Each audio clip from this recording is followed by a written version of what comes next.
nom du Père et du Fils et du Saint-Esprit. Amen. Ouvrons nos cœurs au souffle de Dieu, car il respire en notre bouche plus que nous-mêmes. Évangile de Jésus-Christ selon saint Luc. En ce temps-là, Jésus disait à ses disciples: comme cela s'est passé dans les jours de Noé, ainsi en sera-t-il dans les jours du Fils de l'homme. On mangeait, on buvait, on prenait femme, on prenait mari, jusqu'au jour où Noé entra dans l'arche et où survint le déluge, qui les fit tous périr. Il en était de même dans les jours de Lot. On mangeait, on buvait, on achetait, on vendait, on plantait, on bâtissait. Mais le jour où Lot sortit de Sodome, du ciel tomba une pluie de feu et de soufre qui les fit tous périr. Cela se passera de la même manière le jour où le Fils de l'homme se révélera. En ces jours-là, celui qui sera sur sa terrasse et aura ses affaires dans sa maison, qu'il ne descende pas pour les emporter. Et de même, celui qui sera dans son champ, qu'il ne retourne pas en arrière. Rappelez-vous la femme de Lot, qui cherchera à conserver sa vie, la perdra. Et qui la perdra, la sauvegardera. Je vous le dis, cette nuit-là, 2 personnes seront dans le même lit. L'une sera prise et l'autre laissée. 2 femmes seront ensemble en train de moudre du grain.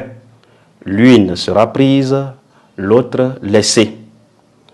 Prenant alors la parole, les disciples lui demandèrent: où donc, Seigneur? Il leur répondit: là où sera le corps, là aussi se rassembleront les vautours. Acclamons la parole de Dieu. Louange à toi, Seigneur Jésus. Chers frères et sœurs en Christ, aujourd'hui nous sommes le 15 novembre 2024, vendredi de la 32e semaine du temps ordinaire. De l'évangéliste Luc, nous poursuivons notre méditation avec l'enseignement de Jésus, qui nous enseigne sur la fin des temps. Le discours, le temps avec lequel Jésus prononce son discours en ce jour est un ton sérieux. Il nous parle, il nous décrit la fin des temps, les aspects qui vont donc être signes annonciateurs de ce temps. Il nous cite en exemple les jours de Noé et aussi celui de Lot. Le Seigneur voudrait nous rappeler dans cet évangile que comme chrétiens, chrétiennes, nous devons vivre le moment présent. Nous devons être toujours en tenue de service. Nous devons être toujours prêts à la rencontre du Seigneur.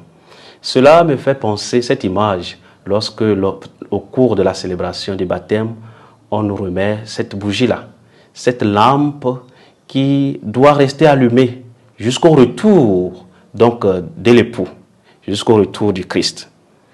Comme chrétiens, chrétiennes, nous devons vivre déjà comme si c'était le dernier moment. Le Seigneur nous donne la grâce de vivre chaque jour la conversion. Profitons des occasions qui nous sont offertes et vivons l'enseignement du Christ. Ce qui est important, c'est de vivre selon la volonté de Dieu. Vivre ses commandements, pratiquer ses commandements, ses décrets et surtout la loi du Seigneur. Aimez-vous les uns les autres comme je vous ai aimé. Cette loi de l'amour. Aime et fais ce que tu veux, comme disait saint Augustin. Qu'au cours de cette journée, durant notre activité quotidienne, nous sachions reconnaître la présence de Dieu dans notre vie et travailler de telle manière comme si c'était la dernière fois, comme si c'était la dernière opportunité. Le Seigneur viendra. Il frappe à notre porte.